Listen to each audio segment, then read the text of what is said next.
tú ves el deterioro en los fondos y es directamente proporcional al aumento en activos. Entre más dinero son peores los fondos. Imagínate este otro fondo de 1.000 millones. SoftBank todavía le queda plata para invertir en Latinoamérica. Y ponerle que debe haber un billón adicional entre el resto de los fondos, ponele, más o menos. ¿La región está preparada para esa cantidad de plata? Si tenés empresas en América Latina, hay que tener cuidado por donde usted camina. Si tenés un problema, que tenés tu guía. Indie versus unicornio, carrera a la cima. Con Cristóbal Perdomo y Lucas Lopatín, vas a aprender qué necesitas para poder invertir. Si un negocio en la tambo querés subir, vas a saber qué hacer para poder sobresalir. Bienvenidos al 29º episodio de Indie versus Unicornio, esos 2929 para los plebeyos como yo. ¿Cómo anda mi mejor amigo Chris? Muy bien, ¿tú? ¿Qué tal? Que Muy ya hace frío, bien. ¿no? ¿En Buenos Aires ahora? En este momento que estoy en Buenos Aires, hace frío. Por suerte, es mi último día en Buenos Aires por un tiempito. Así que sí, nada, frío. Está haciendo entre 10 y 15 grados, que es frío, pero no es frío. Para la época, ¿no? Habiendo vivido en Michigan, y no es como, no es frío, o sea, por este clima salían en remera la mayoría, es como, entonces es como, siempre me pareció gracioso eso.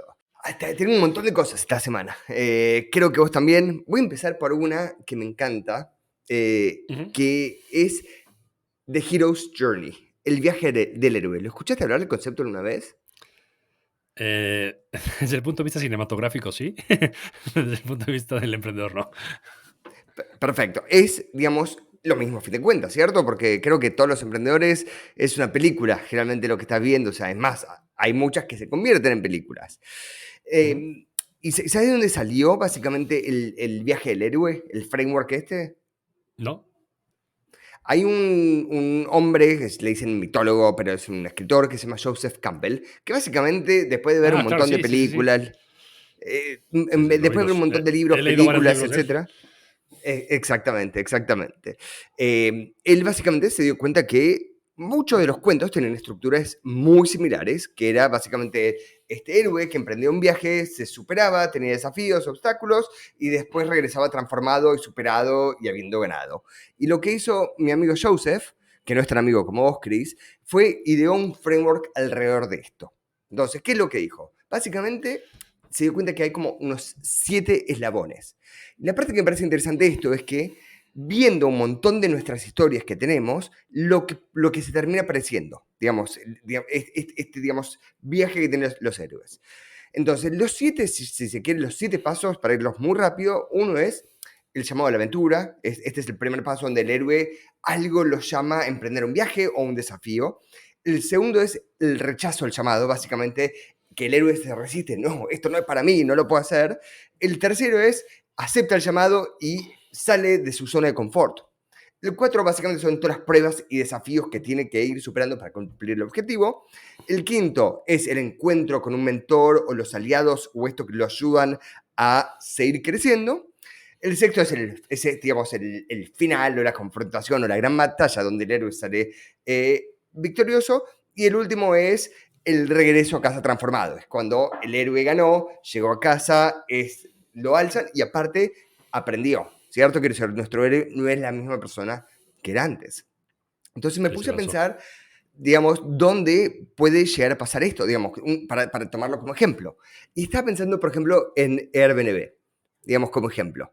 Airbnb, si lo tiro, el llamado a la aventura, si querés lo tomás a Brian Chesky y Joe Gebbia, sí, claro, que reconoció un problema, el alto costo, la falta de disponibilidad de habitaciones de hotel en San Francisco durante una conferencia que había diseño. Entonces, ¿qué hicieron? Crear una startup que ofrece alojamiento alternativo. El rechazo al llamado. Inicialmente, Chesky y Gebbia enfrentaron dificultades para encontrar inversores y convencer a las personas para que usaran su plataforma. Inclusive tuvieron que salir a vender cereales para poder hacerlo. El tercero es el cruzando el umbral. Esto es cuando Airbnb dio su primer paso lanzando un simple sitio web llamado Airbed and Breakfast y ofrecía los colchones inflables. El paso que es las pruebas y desafíos, es cuando enfrentaron un montón de desafíos, por ejemplo, atraer usuarios o levantar fondos. Incluso en los primeros días, la compañía tuvo que lidiar con problemas como la seguridad y confianza entre los usuarios. 1000 problemas que tuvieron. Encuentro con un mentor o aliado. Entonces, por ejemplo, Airbnb encontró en su aliado a Paul Graham de Y Combinator. Y este básicamente es quien le dio el financiamiento inicial y que los ayudó a seguir creciendo. El enfrentamiento final, la confrontación, es, por ejemplo, cuando tenés, en el 2011, tuvieron uno de los primeros casos que le vandalizaron, digamos, destruían completamente propiedad de personas. Entonces tuvieron que salir, por ejemplo, a poner un seguro, que ninguna compañía de seguro lo quiere asegurar, por $1.000.000 puesto por ellos mismos. El otro enfrentamiento, si quieres ver, por ejemplo, fue la pandemia. ¿Qué pasó cuando la gente dejó de viajar? Y cómo ellos lo hicieron, cómo lo superaron. Y por último, es como llamarlo el regreso triunfal. Airbnb salió a la bolsa, hicieron público, están en más de 200 países, disrupieron la industria y básicamente dieron un salto brutal. Me encanta porque me puse a pensar esto del viaje del héroe como es tan verdad en tantos casos para los emprendedores. ¿Querés saber lo mejor de todo lo que te dije recién? ¿Qué? Que este ejemplo no lo pensé yo, lo pensó ChatGPT. Porque yo no soy tan inteligente. Eso ya lo sabemos. Entonces le fui a mi amigo ChatGPT y le dije, por favor, dame un ejemplo. Le dije, ¿conoces The Hero's Journey? Me dice, sí, por supuesto, y me explica el framework. Le dije, perfecto. ¿Se te ocurre en una startup que haya pasado por esto? ¿Me puedes dar el framework según esa startup? Y lo que leí recién fue textual pasado por ChatGPT. O sea, no textual, sino cambié un par de palabras para cortar un poco, pero que ya es impresionante. Le dije, dame otro. Y me hizo exactamente el mismo viaje del héroe con Uber. O sea, me ahorró media hora, 40 minutos de research, escritura o pensarlo. Realmente impresionante. No te la esperabas esta. No, la verdad no. Tampoco la pienso probar, pero... Oye, a ver, aprovechando el apéndice, hay un libro excelente de Hero's Journey que se llama How to Fight a Hydra. ¿Lo has leído? Ni he escuchado. De Josh Kaufman. ¿Qué es? Es un libro cortito de 70 páginas y es de estos tipos de libros que ya son metáforas de tipo, ¿cómo se llama este? Que es famoso, el brasileño. ¿Paulo Coelho? Es tipo Pablo Coelho. O sea, es la historia de un caballero que va y mata a una hidra, ¿no? Que está aterrorizando. Okay. Pero a través de eso te cuenta muchas cosas que uno ve en su vida y que son los retos. Y bueno, una parte muy interesante que es ya que mata a la hidra lo vienen a tentar para que vaya a matar a otra hidra, ¿no? Y él dice, pues debería hacer eso porque me fue bien una vez, pero yo no sé si yo soy bueno para matar hidras, ¿no? Fui bueno para matar esa hidra, ¿no? Y tenía el momento adecuado para matar esa hidra, pero no se puede andar por el mundo matando hidras. Entonces, ese es muy bueno. Y Joseph Campbell tiene un cuento muy corto que se llama The Gap in the Curtain, que habla sobre el tema de saber el futuro, ¿no? Y qué tan bueno o malo es saber el futuro, ¿no? Esos dos son lecturas de 40 minutos a lo mucho cada uno, excelentes. O sea, me gustó lo primero el cuento de la hidra porque hay tantos founders que hacen una compañía, la hacen bien, hacen diferencia de plata para una vida, pero dicen, hasta que llegue, no quiero volver a emprender. O sea, tipo, no es lo que quiero hacer ahora. Digamos, maté una hidra y me alcanza y me sobra, no necesito volver al ruedo. Y lo entiendo. Así que me gusta el paralelismo ahí. ¿Conoces? Nada más, un segundo más. De eso que dijiste, hay un libro excelente que se llama Am I Lucky or Am I Good? ¿Lo leíste? No, ni he escuchado de vuelta. Excelente. Es un flaco que hizo una empresa en el .com, la vendió en, no sé, $100 millones y él te explica por qué nunca volvió a emprender, ¿no? Se dio cuenta que había sido 100% lucky. No sé, esto yo no la repito ni de golpe, ¿no?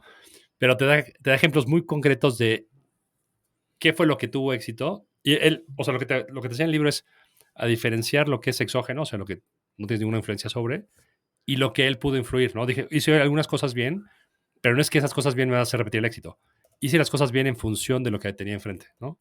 Deja de buscar el nombre, te lo paso para que lo pongamos en las notas, porque realmente ese también es cortito y es una excelente reflexión de emprender o no emprender. Espectacular. ¿Sabes lo que me haces acordar?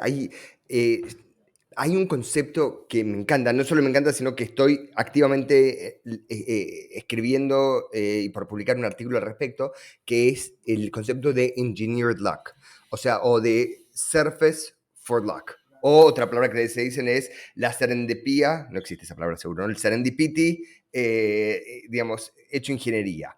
Básicamente, el concepto es que la suerte existe, digamos, y creo que hay muy pocas personas en el mundo que no van a decir que la suerte de cierta manera existe, pero hay un submundo de personas, del cual yo soy un gran, digamos, creyente y proponente de esto, es que la suerte de cierta manera se puede buscar o podés abrir la superficie donde vos podés ir a atrapar la suerte, llámalo de cierta manera. Entonces, esto lo que dice es que teóricamente podés vos ponerte en situaciones donde vas a tener más suerte. Hay una frase que es espectacular de Woody Allen, que es el 80% del éxito es simplemente aparecer, ¿cierto? Es como... Just showing up. It's just showing up. Entonces, ¿qué es lo maravilloso de esa frase? Lo que dice es, si apareces, tenés más chance de tener suerte. Tenés más chance de cruzarte con la persona correcta o de tener la conversación que te puede llegar a cambiar o pavimentar el próximo camino o tener de alguna manera, digamos, esta superficie de suerte más amplia. Entonces, hay mil cosas que uno puede hacer siempre para, digamos, incrementar su suerte. Entonces, yo le creo a este emprendedor cuando dice, esto es suerte, ¿cierto? Quiero decir, tuve suerte. La pregunta es, ¿cuánto de la suerte podés, llámalo, o fabricarla? ¿O cuánto podés ampliar tu red para dejarte y exponerte a mayor cantidad de suerte? Porque yo creo que la suerte existe, pero hay que saber tener una gran superficie y hay que saber darte cuenta cuando las oportunidades están pasando cerca tuyo. Y yo creo que esas dos cosas es lo que más diferencian las personas y dicen, uy, qué suerte tiene esta persona, uy, o qué suerte que tuve como emprendedor. Y seguramente no es que tuviste suerte, sino que estabas en el lugar correcto, o estuviste en cientos de lugares hasta que diste en el lugar correcto. O sea, no es que te quedaste con un solo lugar, sino que diste en cientos de lugares. Y cuando pasó la oportunidad correcta, decidiste darlo todo. Entonces, ¿es suerte? Y sí, de cierta manera es suerte. Pero, a ver... Es que hay dos tipos de suerte, ¿no? Sí. Hay el suerte, me gané la lotería, ¿no? Que yo creo que pues no hay que apostarle eso. La probabilidad es muy, muy, muy, muy baja. O la suerte de el día que vino el tipo a buscar un diseñador para una página, yo era el mejor diseñador que había en Argentina, ¿no? O sea, tú crees esa suerte porque tú trabajas que metiste antes, ¿no? Por supuesto, entonces tenés que suerte que justo fuera a buscar el diseñador. La pregunta es, ¿cómo llegó a vos? ¿Estabas en suficientes comunidades donde te conocían y te podían recomendar tu nombre? ¿Estabas conectado de todos lados para que esta persona llegue hacia vos? Entonces, yo creo tiene mucho trabajo atrás, ¿no? Tiene trabajo. Y ese es el concepto de, digamos, engineered luck. O sea, sí es suerte, estamos de acuerdo, pero vos podés hacer mucho para afectar tus chances de tener esa suerte. Y ese justo es un concepto que a mí particularmente, me importa. Hablando de libros, ¿alguna vez pensaste en escribir un libro? Todos los días de mi vida. ¿Literal? ¿Todos los días? Literal, sí. Literal. Literal. ¿Y alguna vez escribiste algo? O sea, las Tengo cartas de ustedes son fragmentos. muy buenas. O sea, porque básicamente, antes, dando una interna, Cristóbal y yo, cuando antes de empezar el podcast no nos conocíamos, nos presentaron amigos en común. Entonces me puse a ver quién es Cristóbal, básicamente, y escribís bien. O sea, quiero decir, viendo las cartas, viendo las comunicaciones, que asumo que sos vos, son buenas.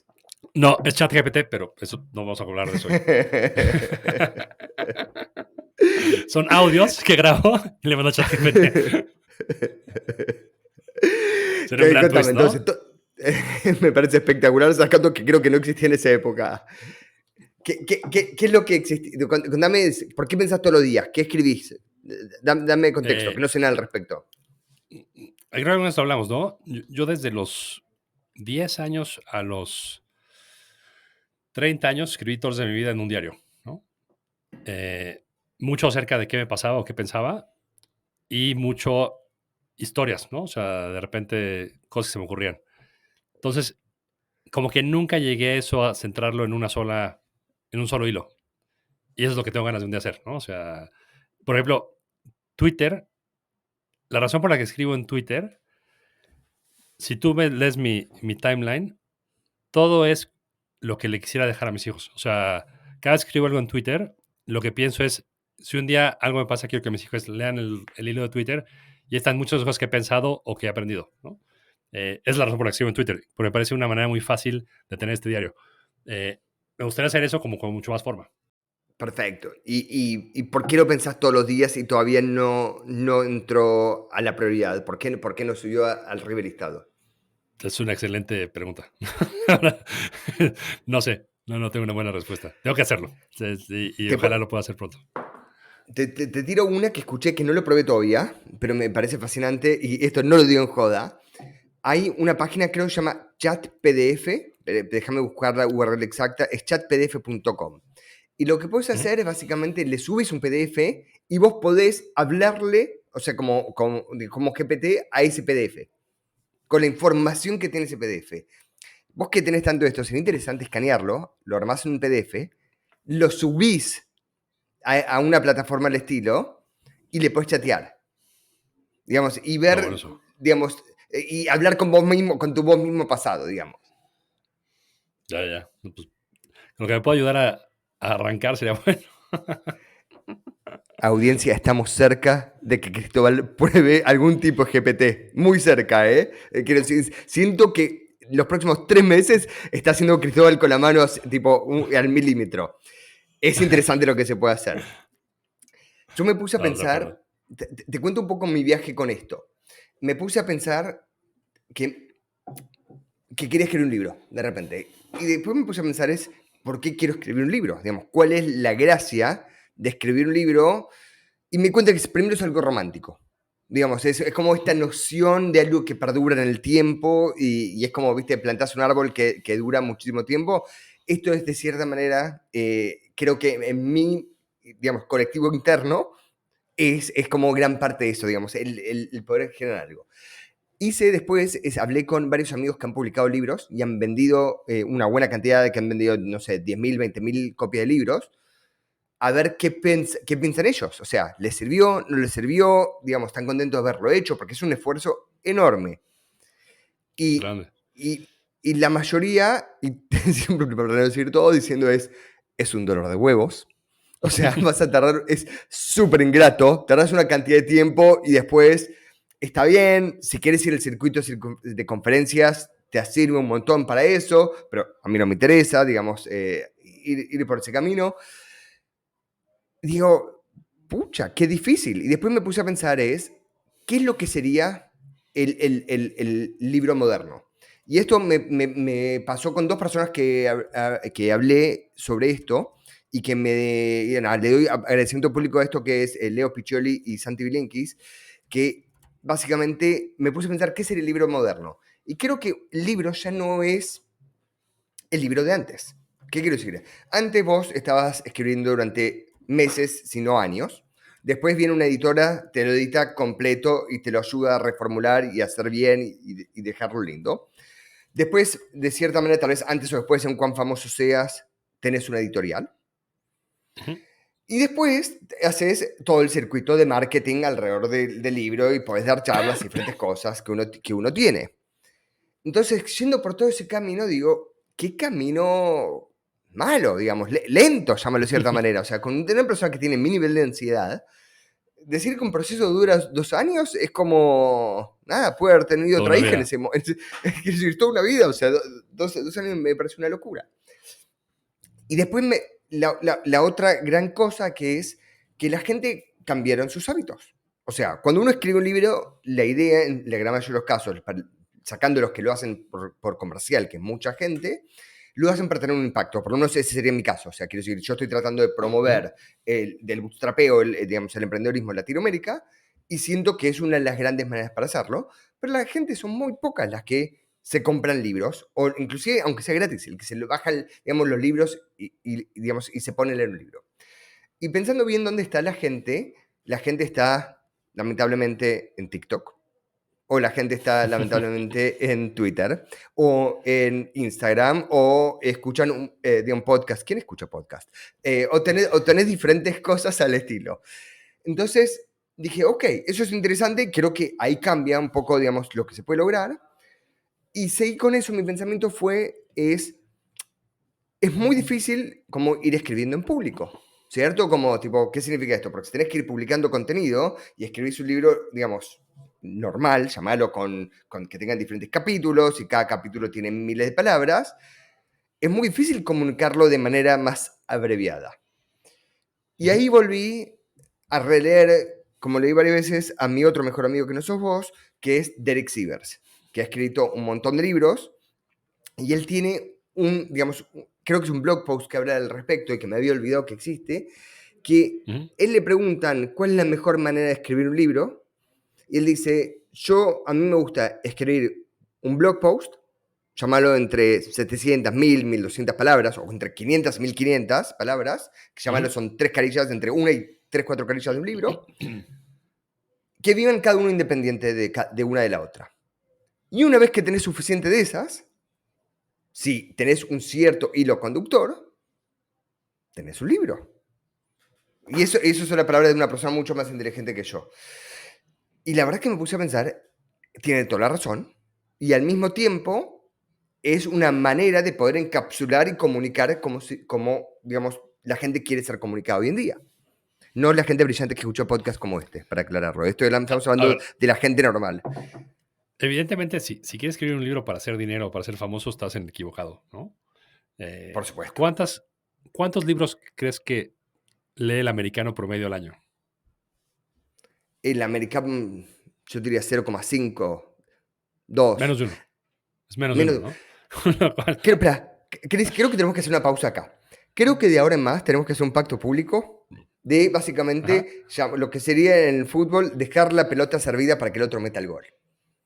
Entonces, la próxima vez que hagamos una pregunta así, yo te voy a decir, y seguro son 8 libros, para después decir, no, es menos de uno. ¡No! Es verdad. No, te vas a es saber. así. Entonces, de ahora en más tenemos que hacer ese pacto entre nosotros de no dar la respuesta, digamos, que creemos que es correcta, sino la respuesta que le deje listo el gol al otro. ¿Trato hecho? No sé si me gusta. Menos de un libro, entonces. Menos de un libro. Menos libros. Y estoy de acuerdo. Por eso me puse a pensar por este camino y digo, esto es interesante, digamos. Es por primera vez, digo, tengo la oportunidad, y aparte es inmediato, ¿cierto? Porque escribís un capítulo y lo publicás uno por semana, y al cabo de un año tenés tal vez 50 capítulos, y 50 capítulos es un libro, ya. Entonces, me puse a pensar, tal vez estoy o no estoy escribiendo el primer capítulo, digamos, el primer, llamémoslo blog post, pero por primera vez tengo un framework que a mí me cierra. Ya. ¿Vendí mi alma o no? No, está muy bien, me parece. A ver, al final, bueno o malo, pues es lo que te cierra y que no le haga mal a nadie, ¿no? Esa es mi teoría del bien y el mal, ¿no? Si te funciona y no le hace el mal a nadie, go with it, ¿no? Es una gran respuesta para cuando querés ser políticamente correcto. No, o sea... no, lo creo firmemente, ¿eh?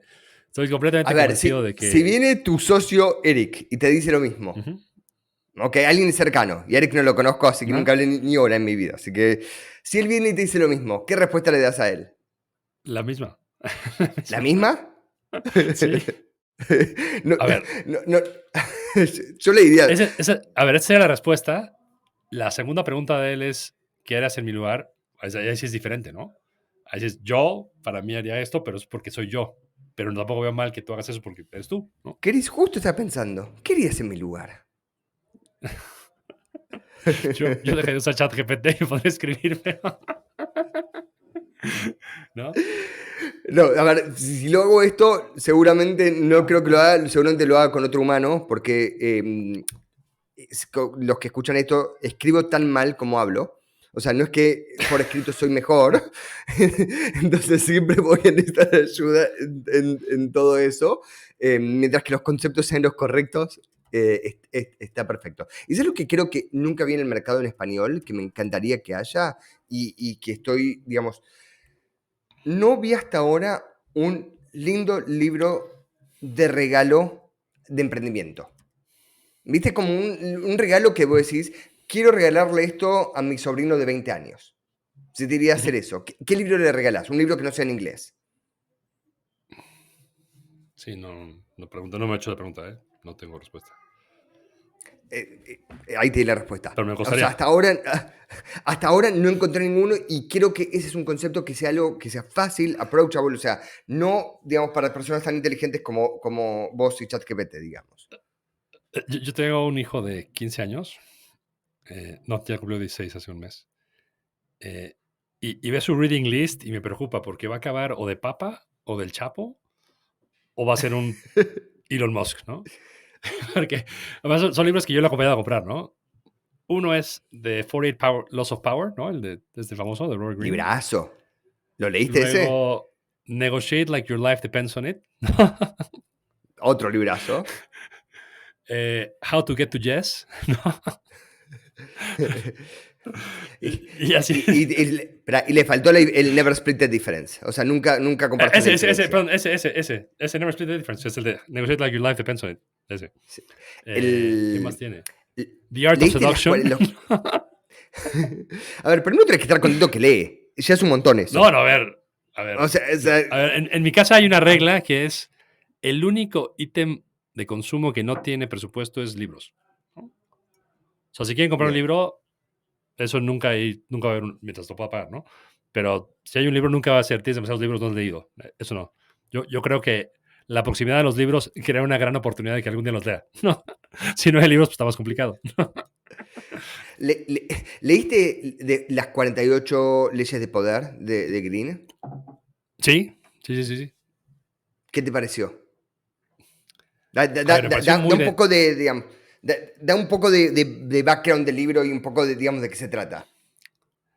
A ver, lo que tiene bueno el libro son 48 reglas ilustradas con ejemplos, ¿no? Históricos, ¿no? De espías, de dictadores, de príncipes, o sea, que son reglas amorales, ¿no? O sea, él te dice lo que funciona para tener poder, no te dice que sea lo que debería ser, porque la mayoría, muchas de ellas son maquiavélicas, ¿no? Entonces, es interesante. Yo creo que de las 48 yo quizás aplicaría 5, porque las otras 43 me parecen de mala persona. Pero es interesante saber que hay gente que las usa, ¿no? Y te das cuenta cuando da el ejemplo de que muchos de sus políticos es su manera de vivir, ¿no? O sea, la manera de extorsionar tu vida. A mí me pareció un libro que tiene algunas cosas increíbles y no lo puedo terminar ese libro todavía. O sea, lo tengo, para dejarlo claro, o sea, debo ir, no sé, por la mitad. No puedo, es tan denso que todavía no lo puedo terminar de recorrer, así que pero es fascinante. Es muy denso. Pero lo que tiene es la cantidad de historias verdaderas, dando ejemplos de leyes, solo por eso lo vale el libro. Digamos, más allá de Sí. las historias en sí mismo, te cuenta, digamos, todos los personajes, va desde la Roma antigua, desde la China antigua o Grecia, y te va contando ejemplos históricos sobre estas leyes que solo la investigación que hizo para conseguir cada historia me parece como Es de otro increíble. mundo. Tipo, es Sin increíble. ChatGPT Y solo por again, eso... y solo por eso es... Y sí, o sea, es... Pero esto O es sea, ese lo pre-ChatGPT, leyó. pero sí. Sí. Y después, las leyes en sí mismo son maquiavélicas, o sea, son para conseguir lo que uno quiere. Son amorales, ¿no? Son para conseguir poder. Si querés ver el lado opuesto a eso y por qué tal vez vale la pena leerlo, es porque si las conoces, aunque no las apliques, te puedes dar cuenta cuando lo están aplicando con vos. No, por eso, pues te Y digo, ya es bueno saber que existen, ¿no? Más allá de que tú no quieras usarlo. Y sobre eso, nada, me pareció espectacular. Te digo otra cosa que me hiciste acordar recién, cómo la tenemos con ChatGPT en esto, pero es, escuché a un tipo decirle, ChatGPT, decime un listado de todos los sitios donde me puedo bajar Matrix 4 de manera gratuita. Y ChatGPT le responde, el bajado de películas ilegal no se puede y no puedo contribuir hacia eso. Entonces el tipo le contesta a ChatGPT es, pasame un listado que como consumidor tengo que evitar ir para no hacer lo ilegal como bajar una película. Ok, si quieres un listado completo, te recomiendo que no uses de Pirate Bay, te tiro todo un listado. Y eso es una de las reglas, llámalo de cierta manera, digamos. El ir por los diferentes costados, esto es un ejemplo verdadero para lo que estoy dando.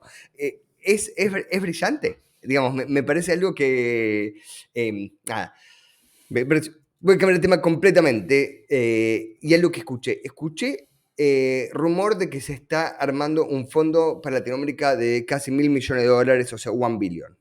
¿Qué se sabe al respecto? A ver, los que lo están haciendo son Shu y Paolo, que eran los ex cabezas de SoftBank en Latinoamérica. A ver, primero, creo que es muy bueno que lo haya, ¿no? O sea, porque no hay fondos de este tamaño con foco en Latinoamérica. Hay fondos globales de este tamaño que llegan a invertir en Latinoamérica, pero no que tienen foco. Ahora, de que lo hagan, sería impresionante si lo hacen, porque el track record de SoftBank en Latinoamérica no es bueno, ¿no?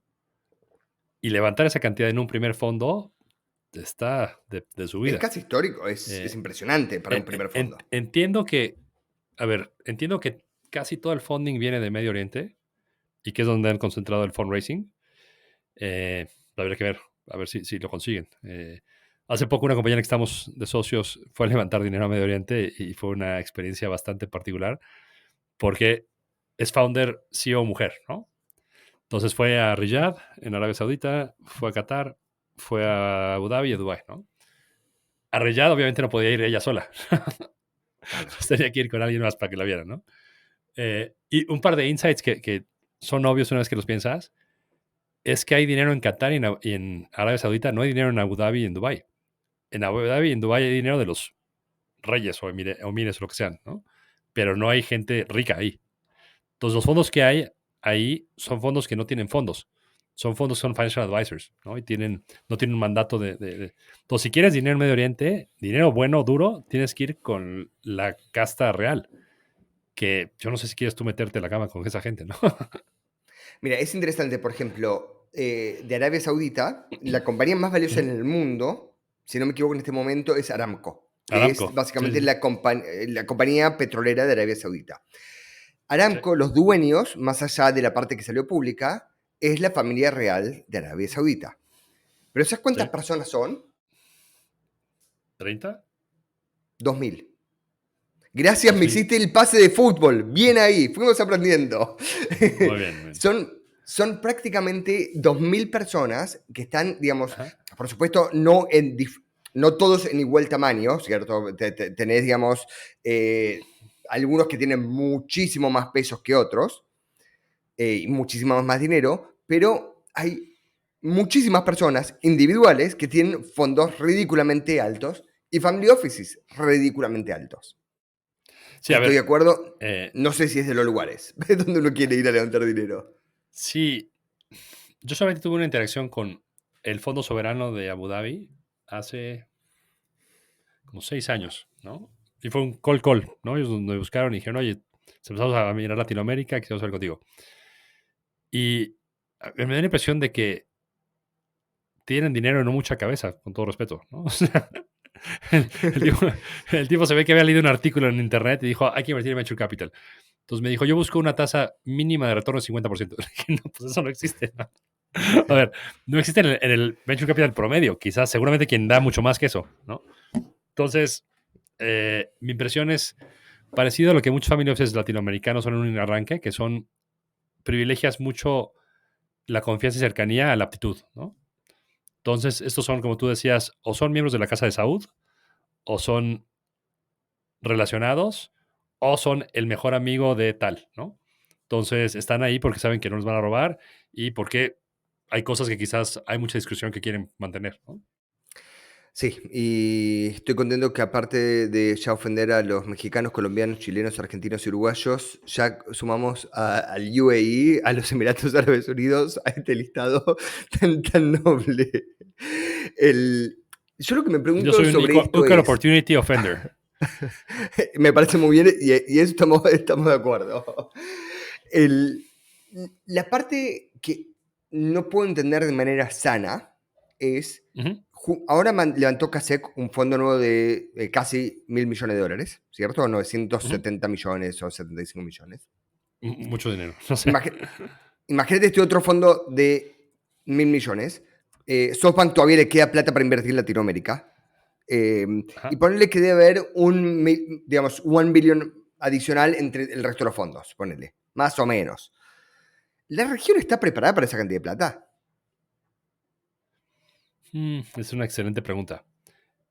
A ver, creo que es muy diferente el approach, porque Kasek sigue diciendo que es un fondo de early stage. No sé si sea o no, pero ese es su pitch. No, no necesariamente. El, Ojo, uno de los fondos es early stage y uno de los fondos es late stage o follow on, digamos. sí, pero al final es follow-on en sus propias compañías, ¿no? O sea, creo que 80% tiene que ser empresas en las que ya estén. Creo que es muy diferente lo que están tratando de hacer los ex SoftBank, que es un fondo para hacer solamente growth, ¿no? Con lo cual es un perfil mucho más conservador en cuanto a retornos y riesgo. No busca el mismo retorno. Y creo que ahí sí hay un gap enorme, ¿no? O sea, tú en Latinoamérica creo que puedes llegar a levantar rondas de hasta 10 millones más o menos de manera accesible. Más de 10 millones empieza a poner negra la cosa y 100 ni hablemos, ¿no? Entonces ahí sí creo que hay un océano que hay mucha oportunidad, hay poca competencia y puedes tener un... El tema de tener 1,000 millones para invertir, punto que sea la mitad en early stage, yo no veo dónde quepa eso, ¿no?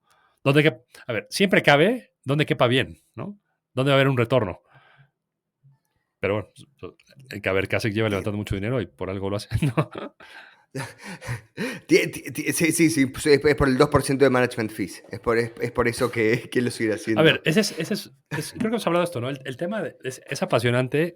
Si pueden meterse a ver las estadísticas de la NBCA, National Business Venture Capital Association de Estados Unidos, que es la asociación de capital privado, tú ves el deterioro en los fondos y es directamente proporcional al aumento en activos, ¿no? Entre más dinero son peores los fondos.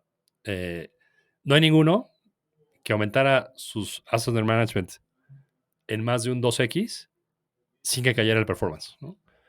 Entonces, hay mil explicaciones de eso. Una grande es el tema de te vuelves un fee processor, ¿no? Que vives de fees excelentes y al final, si hay un carry, pues sería bienvenido, pero no nadie va por eso, ¿no? Así que no sé, en Para dar un Latinoamérica poco de veremos qué pasa. background a lo que está diciendo Cristóbal, tenemos un capítulo que hablamos muchísimo tiempo sobre cómo está estructurado un fondo de inversión y cómo gana plata, pero para dar una explicación rápida, los fondos típicos cobran lo que se llama el 2 y el 20.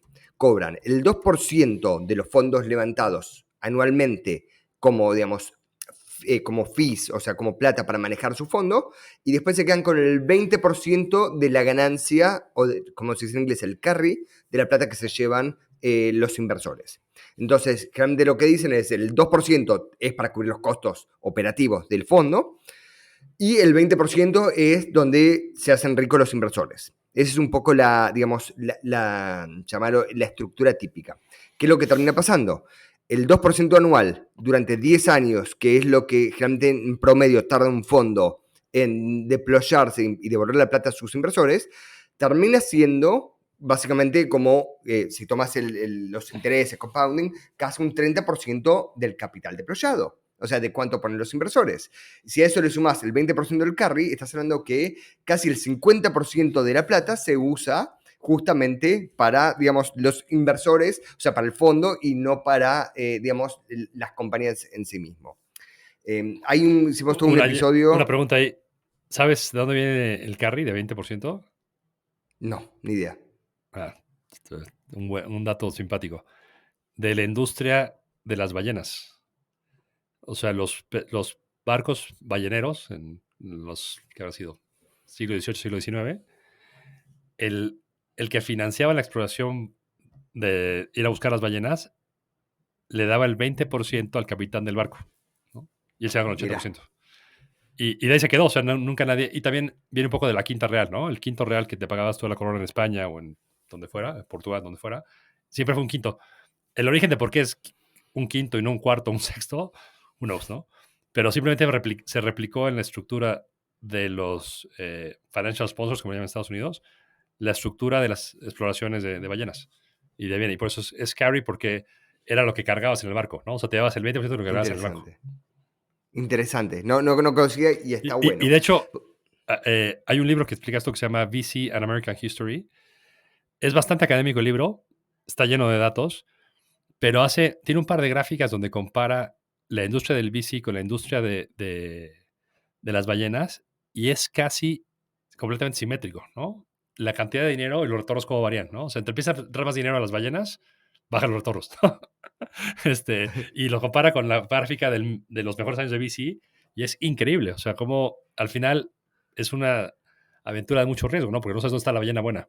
Y igual manera de las inversiones, ¿no? Está bueno, no conocía. Vos sabés que yo invertí en un par de fondos que tienen, en vez del 2 y 20, el 0 y el 30. O sea, Ok. no te cobro nada año a año, pero me quedo con el 30% de la ganancia. Que para mí es una estructura mucho más interesante y mucho más alineada, de cierta manera. Es como decir, seamos socios en el éxito y en el fracaso. O sea, si no gano plata, vos ganaste 0, te mataste trabajando, no ganaste 0, pero si te mataste trabajando y funcionó bien, te quedas con más porcentaje de lo que te hubieras quedado de otra manera. Ahora, imagínate, si yo te he contado que tener un fondo es un pésimo negocio. Si es un fondo con 0 fees, tienes que estar ya más que hecho, ¿no? O sea, el que conozco es el DNFX, ¿no? Que son dos grandes emprendedores que les ha ido muy bien con Open Door y con Zillow y con ¿cómo se llama la otra? Una que vendía diamantes. Con lo cual, a ver, ellos son billonarios y esto simplemente para tener más firepower, ¿no? Por eso es que llevan eso. Ahora, el mejor de todos estos es Benchmark, ¿no? Benchmark desde el primer día cobra 2% y 30% de carry. Y la explicación de ellos fue el día 1, somos un producto premium. Somos los mejores. Y el producto premium cuesta 30%. Hazle como quieras, ¿no? Y más que lo valen, ¿no? Me hace acordar a dos personas.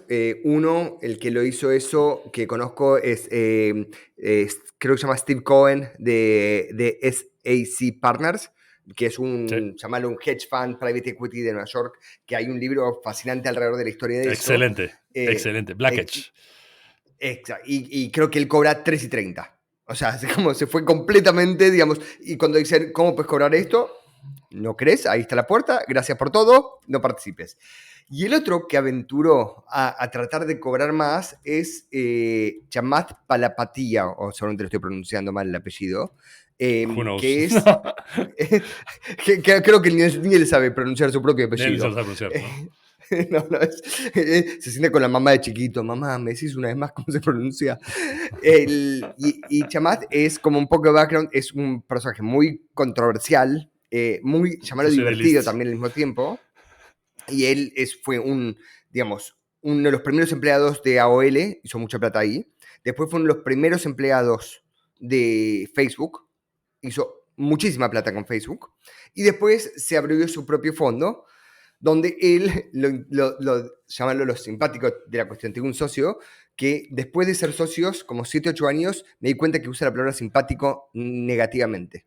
O sea, cuando me dice, yo siempre pensaba, me dice, qué simpático eso. Yo le digo, la verdad que no me parecía tan simpático. Pero bueno, me di cuenta literalmente hace 2 semanas, después de años de ser socios, que simpático lo decía como algo negativo. Lo que te va a gustar más del fondo de Chamath es que, más allá del tema de lo que cobrara, que era completamente injustificado, el fondo tenía la premisa de que no iba a ser una sola decisión humana, ¿no? Todas las decisiones de inversión se hacía un robot de AI, ¿no? Esa era su premisa. Entonces te pedían mandar X archivos, los procesaba y te decía sí o no. Mira, esta no la tenía. A ver, como inversor fue muy exitoso, o sea, en su gran mayoría. Y cagó a muchas personas. ¿Cuál es su mejor inversión? ¿Sabes cuál es su mejor inversión?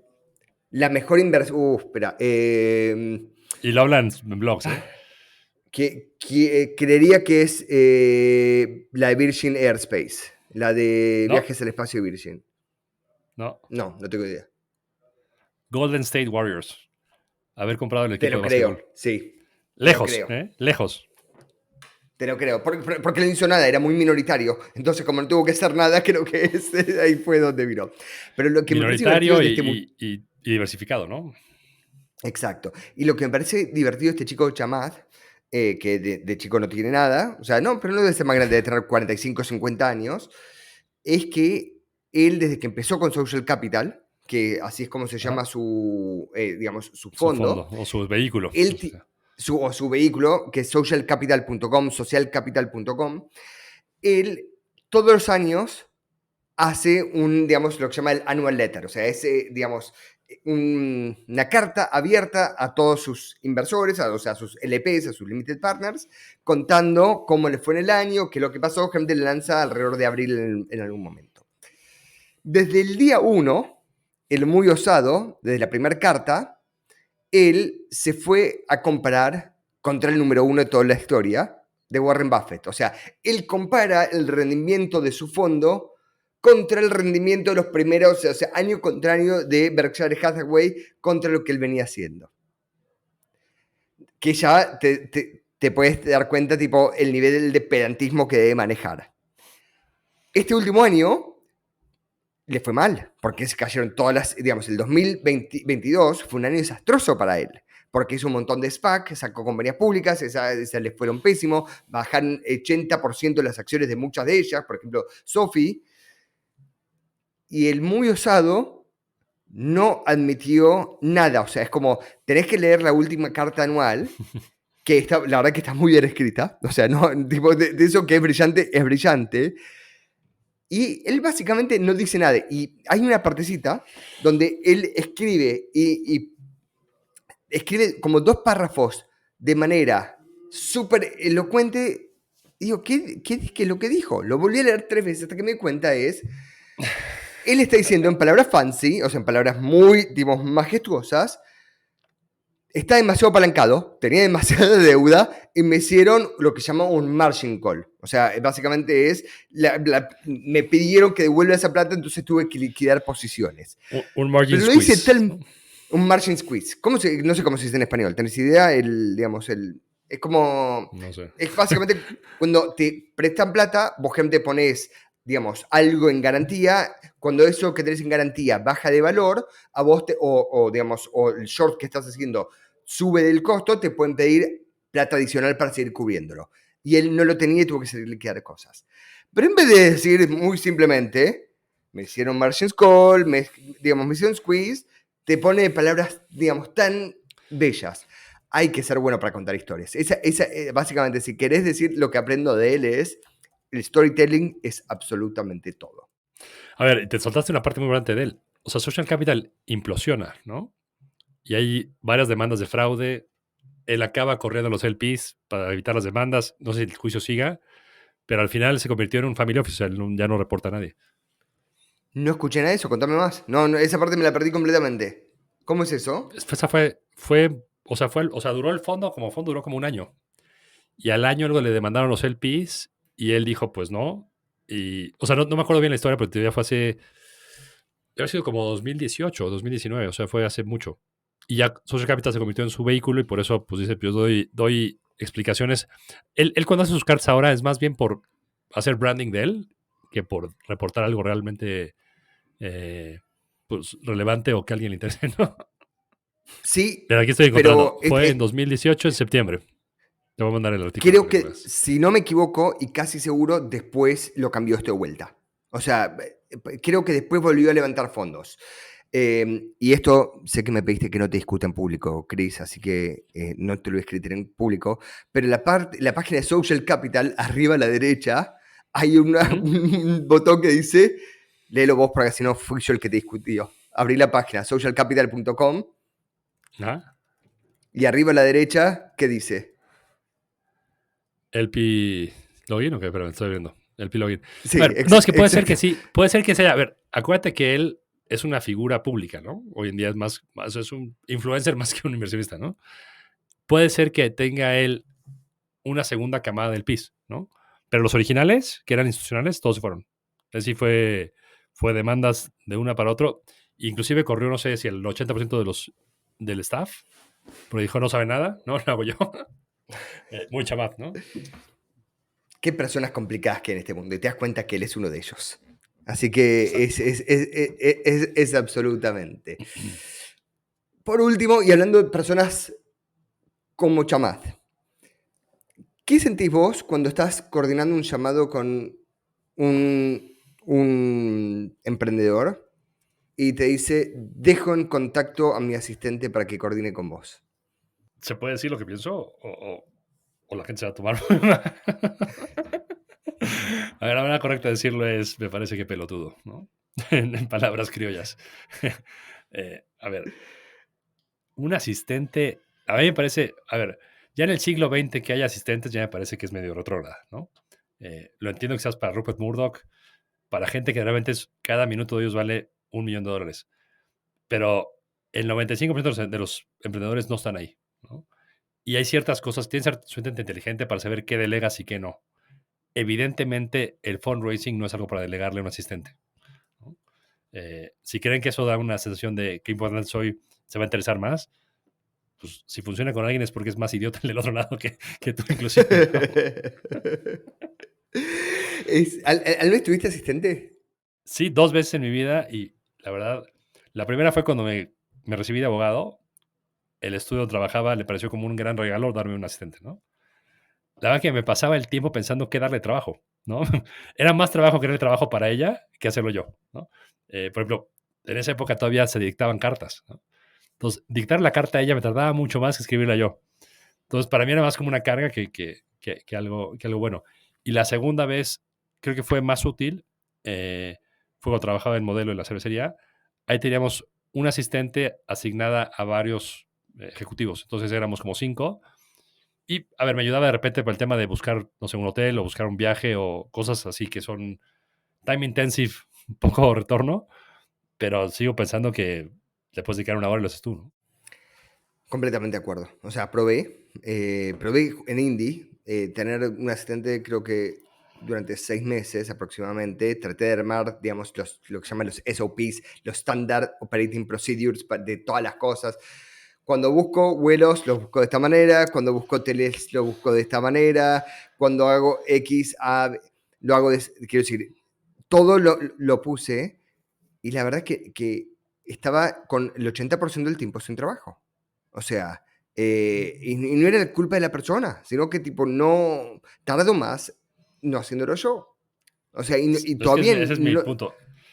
No se habla mal de ti, de mí, que no sepamos delegarlo bien, ¿no? Pero es sigue siendo más rápido hacerlo yo. 100% y es una buena pregunta porque tal vez hay, digamos, personas que sepan delegar. Hasta ahora no he conocido un caso donde la persona, digamos, le saca todo el tiempo encima, digamos, versus lo que tiene que estar explicando, después controlando, después doble chequeando, después corrigiendo errores. Todavía no lo voy a entender.